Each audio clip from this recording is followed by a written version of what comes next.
Electricast. Cars say a lot about who we are. It represents freedom for a lot of people. This season on Drive, I'm going to talk to all sorts of different people. I looked at car names. Yes. And yes. I found all the car names that have science or astronomically it's inspired. Crazy. It's huge. It is. Yes, I happen to be CEO of Ford Motor Company. For me, it's all about cars, movement, and our mutual passion for things that get us around. This is Drive, and I'm Jim Farley. This episode is brought to you by Paramount Plus. Ewan McGregor stars as Count Alexander Rostov in A Gentleman in Moscow, the new limited series based on the best-selling novel. Stream it on March 29th with the Paramount Plus with Showtime plan. Visit ParamountPlus.com to try it free. Hold on to your butts. We are changing the course of history as we see it. That is what Western demands. Now, this affects Iris. Iris, where are you? What you feel only matters to you. I do not entertain hypotheticals. The world as it is vexing enough. Iris, I have a tip for you. Don't take drugs! Or Whatever Movies with Wesley and Iris. What up, and welcome to Or Whatever Movies. I'm your co-host Iris, and I'm here with my older brother Wesley, and today we are discussing a movie from 1993, The Vivitches. One of two Hocus Pocus. Tubular. Hocus Pocus. Tubular. Was that a 90s-ism? Yeah. Didn't Ice say tubular?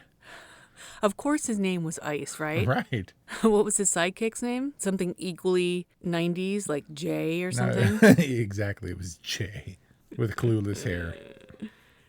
Allison had an Alicia Silverstone vibe. Vanessa Shaw. The Top Gun Maverick connection is that Vanessa Shaw, who played Allison, boned Russell Crowe in 3:10 to Yuma. And Russell Crowe beat the crap out of Tom Cruise in The Mummy. And Tom Cruise, of course, is from Top Gun Maverick. Thanks for making that connective leap. Because all roads lead back to Top Gun Maverick for Wes. Exactly. This is my no nostalgia whatsoever Hocus Pocus review. First time seeing it? First time ever. And just in time for Hocus Pocus 2. Which I'm going to have to watch by myself, apparently. There was some suggestion that it was going to be you guys recording it without me. Yeah, special guest episode with the oft named and mentioned Sneak and Pigeon. I can never get it right. But you must have some nostalgia for Bette Midler. Not really. Sarah Jessica Parker? I mean, now I do, having covered all of the Six and the Cities and stuff. And I remember Sarah Jessica Parker from the 90s or whatever. But hadn't seen this one. And Billy, played by Doug Jones, the legendary creature actor, I saw his face here and there as part of pop culture, but I never connected who that character was until I saw Hocus Pocus. Ooh, he's the creepy dude from Hellboy? He's the creepy dude from everything. Oh, he was Amphibian Man from The Shape of Water. Yep. So he's one of those physical actor types. Yep. Very skinny, so he fits in a costume that doesn't look bulky. It looks less like a dude in the suit. He was in the newest Hocus Pocus. Spoiler? Jesus. I'm just saying, he's credited. So, I forget how many times it took me to complete the Vivitch viewing. Probably like 4 or 5, over the course of 4 or 5 nights. Yeah. Similarly, it was even harder to complete Hocus Pocus. See, and isn't that a bad sign? A very bad sign. So can you just recap a little bit for me, please? No. I saw this movie Please. once. So it's basically the Vivitch, but light. Vivitch 2, Electric Boogaloo, where they're brought into the modern era. And they're awakened, I guess, by a black candle, I guess. And the cat is all like talking or whatever and has contemporary speech, even though he's a kid from the 1600s. And then he gets his resolution. He goes off. He walks through the gates of heaven. I guess. The gates of heaven, is reunited with his one and only love, his sister. Yeah. I mean, is that redemption? Is it happiness when they're still dead? I was like, dude, both of those kids are dead. And Kelly Ray was like, yeah. And they just never, they weren't saved or anything. They're just spirits were released from 300 years of purgatory. Well, that's the moral of the witch story and the Dracula story and all the other stories. that immortality is this kind of unknowable horror. Like, it sounds like a really good idea, but then it's just sad because you go through life without any real connections or loved ones. Man. And there's no end. Bringing down Hocus Pocus. This one is for theistic or philosophic contemplation, right? This one's not? Yeah, no, this one totally is. This is a thinker. Are you suggesting that Hocus Pocus doesn't deserve a sequel 29 to 30 years later? No, because I completely missed Hocus Pocus in 1993. I mean, you were the ripe old age of 17, so you probably, you were like off, I don't know, doing what? Wait, are you saying you hadn't seen this either? No. Man. And so I had no reference or nostalgia for it. I mean, I guess I was just like on the outer end of the demo, like just a little bit old for Hocus Pocus. It begs the question, what age is this movie appropriate for? Is this Monkey Trouble? Is this all about Thora Birch?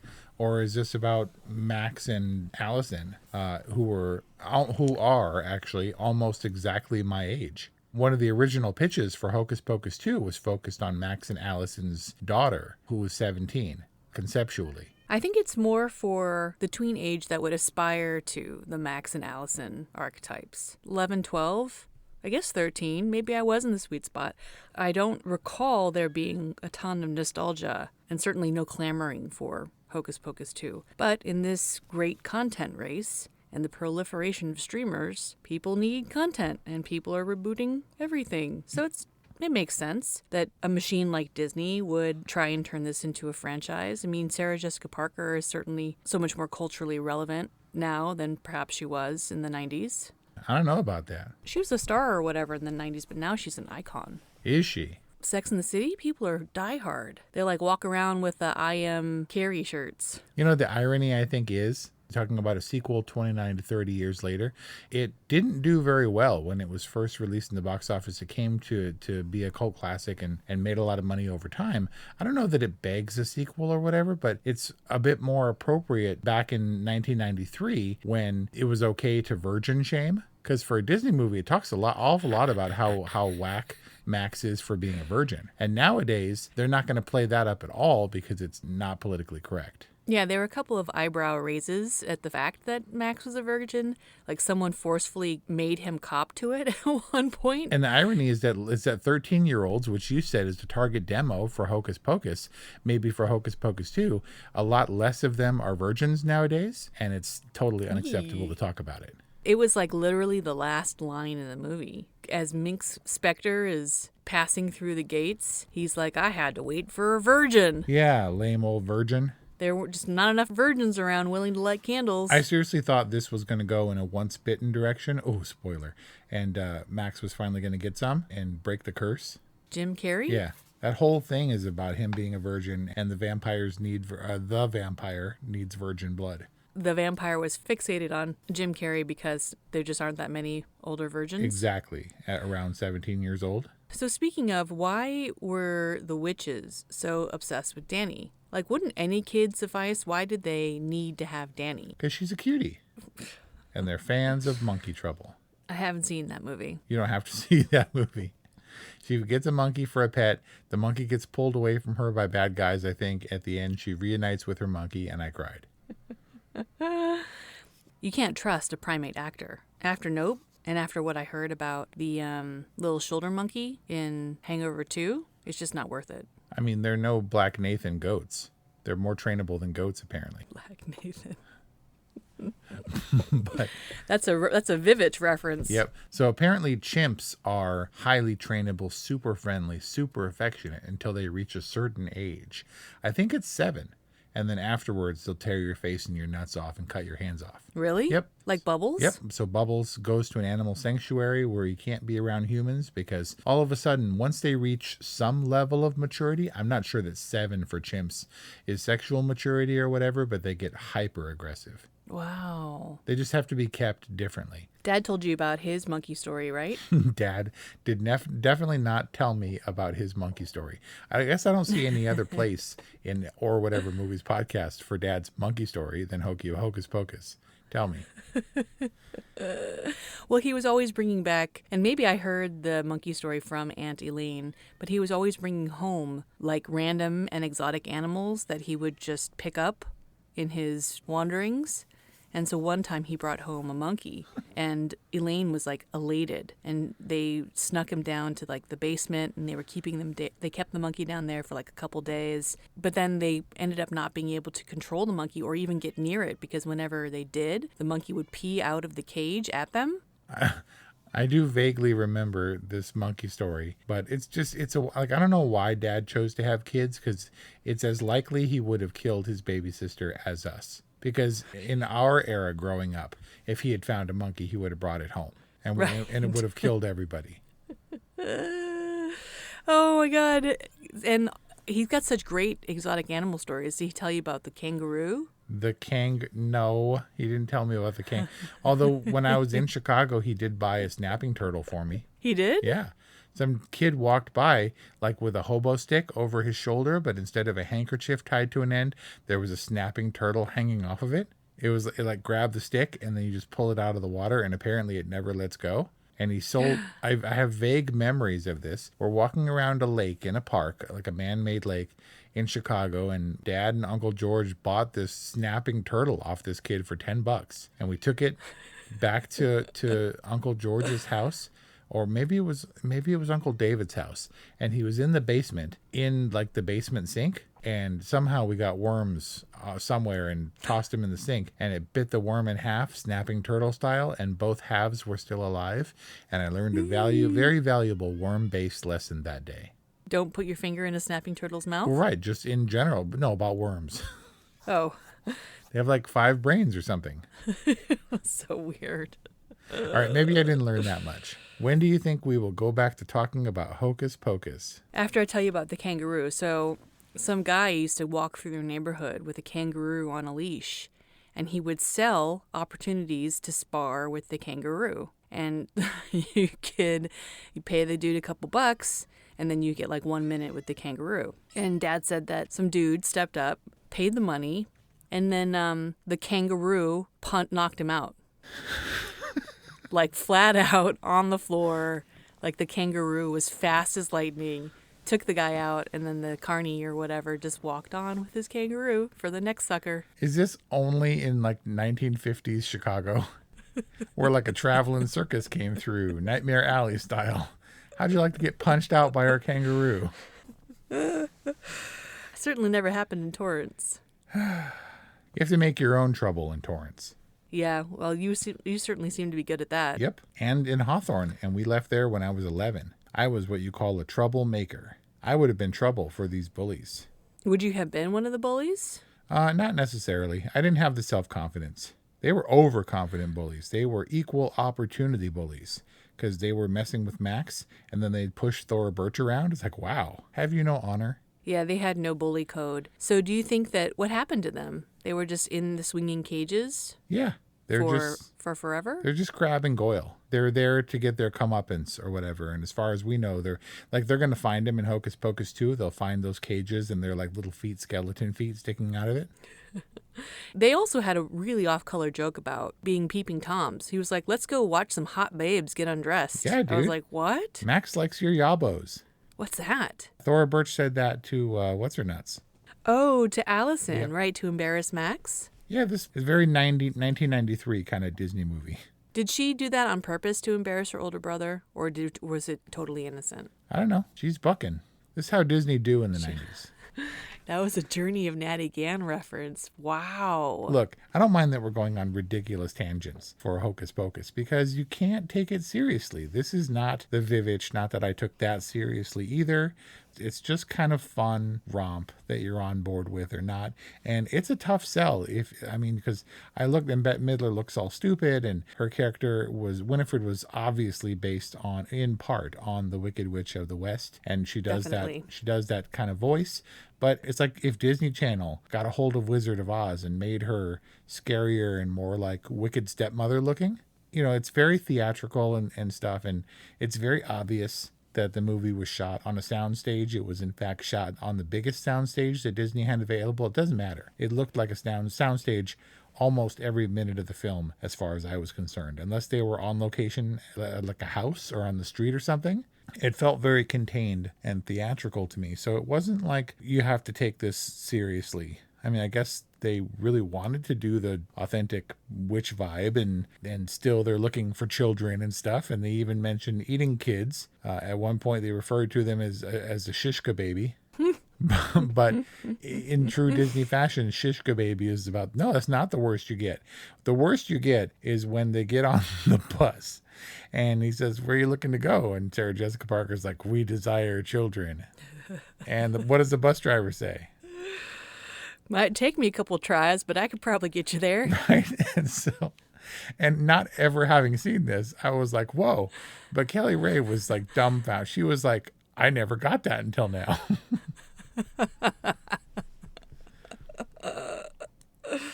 And then she's gleefully sitting on his lap, operating the bus.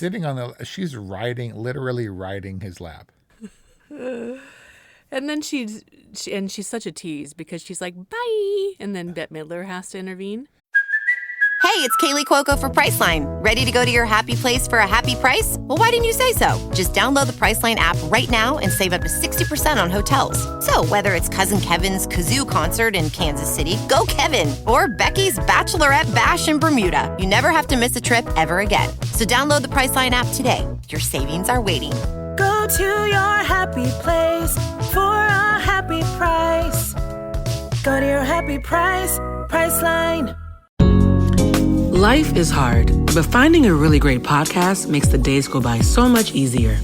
Hi, my name is Blue Telusma. I'm a writer, an emotional intelligence coach, and the host of Humanize with Blue Telusma, a podcast where we believe that when you humanize everyone in the room, a great conversation is almost guaranteed. Join us every week here on Electricast as me and my guest co-hosts unpack big topics and interview even bigger personalities with a sense of humor and a dash of mischief. If you're looking for a new best friend in your head, we've got you covered. Electricast. It was a different era, man. Yeah, a ton of off-color 90s Troop Beverly Hills level like inappropriateness. I think that the key to Hocus Pocus is you got to love the witches. You just got to love them. You've got to find them charming, entertaining, and find joy in all of the quirks of their performances, all the asides and the funny things that they're doing that aren't center stage. Like they're always yucking it up, right? Each one of them is always doing something. Yucking it up is probably the best possible way to explain that. They're like Three Stooges. But I mean... So if you're not on board with the witches, I mean, you're certainly not going to hang your hat on the kids or their performances. Yeah, kids and animals, man. But these kids were pretty good. Thora Birch was one of those preternaturally gifted child actors who looks a little bit weird in adulthood because they don't look like they did when they were a kid. Like you see old Haley Joel Osment and you're like, what the hell? But Thora Birch was a really cute kid, and her hair always looks like a wig. It's like kind of wiry and shiny, but that's her real hair. Okay. But I can't think of her as being a blonde. It seems unnatural to see her as a blonde. Right, I agree. Because the iconic role is American Beauty, of course. Yeah. But unlike Black Nathan in The Vivitch, you didn't have to worry about the cats. There were multiple cats, but they were well trained. But boy, if the cat wasn't up to snuff in its performance, I think the CGI really made up for it. For how low budget this movie was and how obviously soundstagey it was, the special effects were actually pretty good, particularly the cat. Are you joking? I mean, look, for 1993, that cat effect was pretty seamless.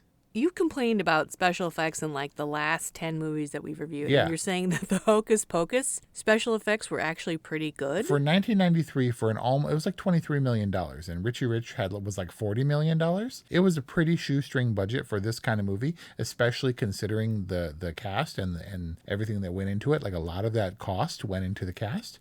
I expected it to be a wonky, cartoony effect, like on commercials now, for the cat mouth movements, but it was pretty seamless. Like it was the whole cat's head. I mean, obviously it's a fantasy, but it didn't feel 90s ultra dated the way I expected it would. Some of the effects were a little bit wonky, but the cat in particular, I thought they did a really good job. As a matter of fact, they insisted that it would be as close to a real cat as possible, so they were animating and manipulating a cat's real head for the special effect, and they actually had to tone it down because when a cat opens its mouth to speak human style, its fangs are very prominent and it looks threatening. So they actually had to tone down the fangs so that it would look less scary for kids. 1993 example of augmented reality. Yeah. The worst effect in the movie was by far the end when the purple smoke, when they go up and smoke and stuff. There was one rush of like spirits and ethereal matter flying up into the sky, all Ghostbusters style. And it was kind of equally as bad as Ghostbusters special effects. Right? And we forgive that for some reason. But man, you have to understand, you had to be there to see how those special effects looked in the 80s and 90s. And then to see them now, it feels so dated. But it felt normal and decent then. Whereas now, the cat effect stood out to me as being at least admirable. Like, they put in some work and it kind of worked for me as much as this entire movie was a fantasy. So did the movie work for you? Yeah.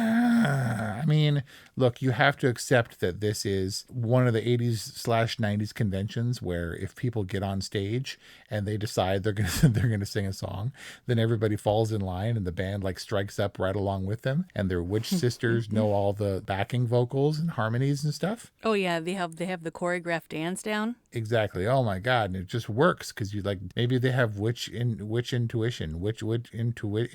That's it. Intuition. Yeah. Nice. But maybe the key is coming to Hocus Pocus with zero expectations. And Bette Midler is a good singer, so it was kind of inevitable. I was expecting them to have a musical number, and yet still shocked when they actually did it, even though it fell completely in line with 80s, 90s movies convention. But once you understand what that is, and once you understand the caricature, the types they play and stuff, and that it's not really simple, like you're not following this witchy tale and you really hope that the kids everybody's going to be fine, I promise. And maybe the witches will be vanquished and go up in puffs of smoke, but be back for Hocus Pocus 2 29 years later. I kind of liked it.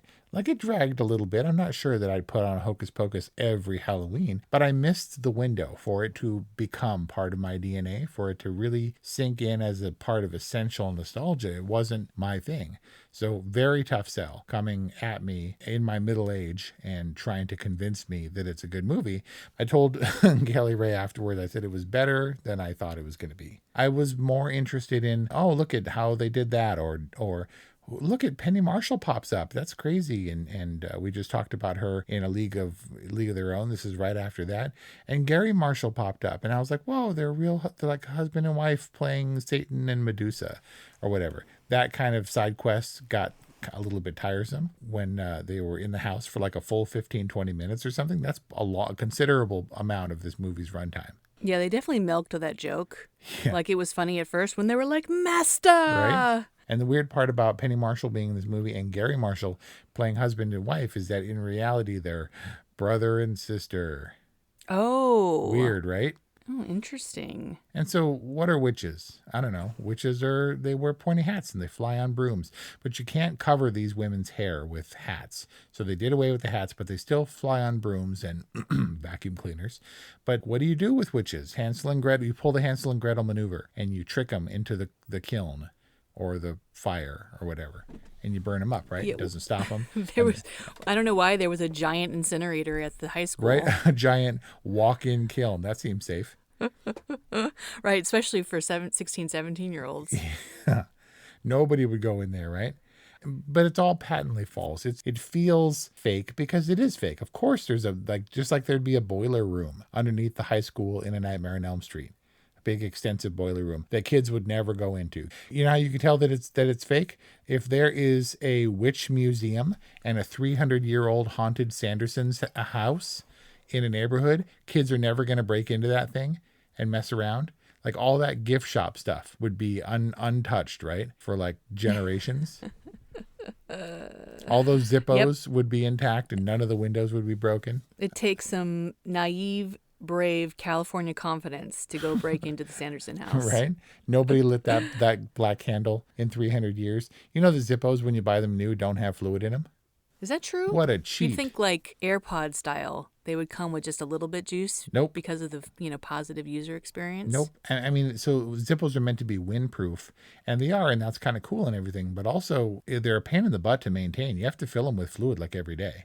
No. Yep. What, are they just constantly seeping fluid? It's like a watch. You have to wind it. And so, but there's like a cotton thing in there that soaks up fluid, but it doesn't last for very long. Like, it requires more maintenance than I'm willing to put into a lighter. But It is worth noting that in the 90s, that's how you know that a kid is cool. Because Max, he was like a quick draw with the Zippo and did the little flippy thing and the striking on his leg. That was cool.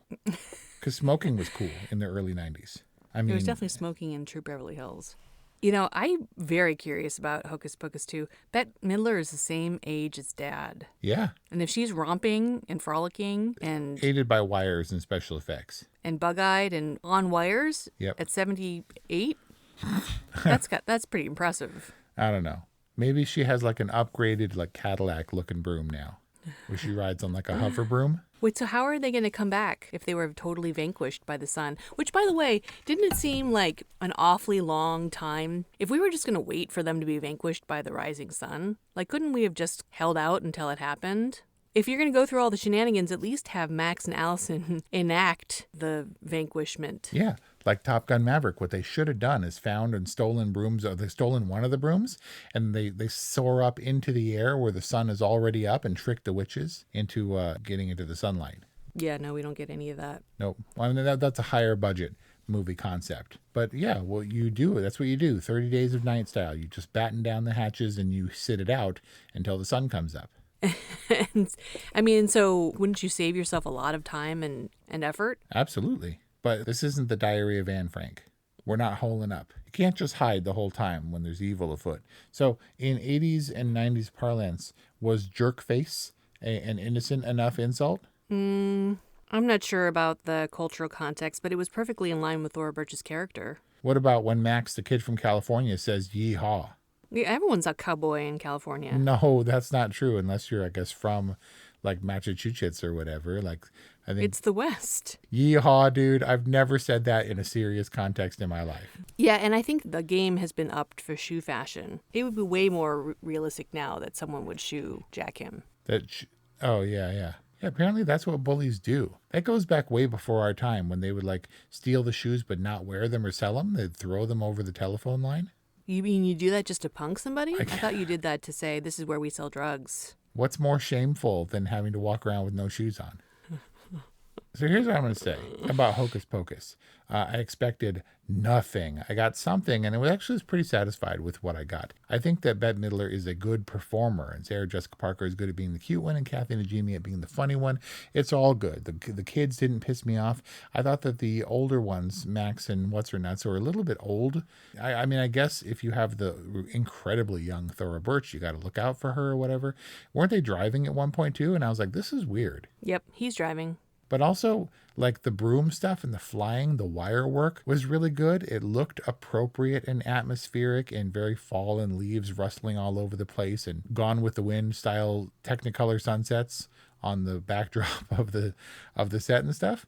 You know, I think Hocus Pocus would make an amazing stage show if they haven't done that. Like all this heightened theatricality and the wire work and the blowing, like hair blowing in the breeze and stuff and leaves rustling across the stage. I think it would be really good with more musical numbers where they actually encouraged it. And it was fun in that way, in a hyper real theatrical sense. That made me appreciate it for what it was. I get that this flies directly in the face of what I've always said about how I don't like movies that feel like stagecraft.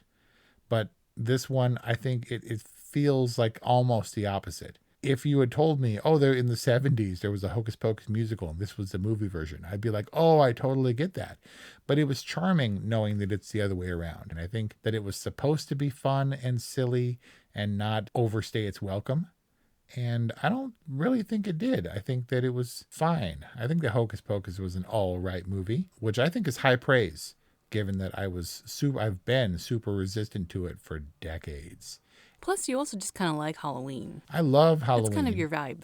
And I don't know that this added to the staple of Halloween movies, but maybe. I mean, I don't know. If they try to do anything different, Hocus Pocus 2 is not one that demands furthering of the plot or more in-depth of the characters. If they rehash it, I'll be fine. I don't feel the stakes for Hocus Pocus 2 that I did for Coming to America. Which is probably a good thing. Given your low expectations going into Hocus Pocus, you can go similarly into Hocus Pocus 2, ready for anything. So I'll sum up my review by saying what he said, and we can leave it at that. What? Oh, see, Yep. You can't paint yourself into a corner with a boring going into Hocus Pocus 2. I really don't think it matters. Hocus Pocus 2 is going to be great no matter what, because I'm going to be hanging with my girls. Amy knows how to throw a kick-ass party, and we're going to grub and drink and be silly and probably have deep existential conversations afterward. So that sounds great. Okay. It's kind of like the movie is beside the point, although I'm sure it will present lots of fodder for discussion. We hope that you've enjoyed this Halloween season, including titles such as The Vivitch, The Black Phone, Skeleton Key, Lamb, and the Hocus Pocus at orwhatevermovies.com or wherever you get podcasts. We'd love to hear from you this Halloween, 818-835-0473 or whatevermovies@gmail.com. If you enjoyed this discussion or any of our 200 episodes at orwhatevermovies.com, please support us on Patreon. Please subscribe to our podcast. Please, if you're so inclined, give us a 5-star review. It all helps listeners find us. Thanks again, and happy Halloween. Tubular. Electricast. Welcome to the Candle Power Hour. Come with us backstage behind the scenes of show business spanning over 4 decades and bringing you the experiences that can only be told by the people who were there. Our guests are from the A-list, the F-list, and everyone in between. Get set for some of the most insane, hilarious, and inspiring stories you will ever hear. I'm Mercury. And I'm Diego. Your host for the Candle Power Hour. Hey, it's Tim from 50 Years of Music with 50-Year-Old White Guys, the comedy podcast you had no idea you needed. Join Ben, Jeff, and me as we continue our musical road trip back through the years and around the globe. See, just when you thought all white guys were like Joe Rogan, you come across 3 educators trying to remember when we were cool. 50 Years of Music with 50-Year-Old White Guys. Electricast.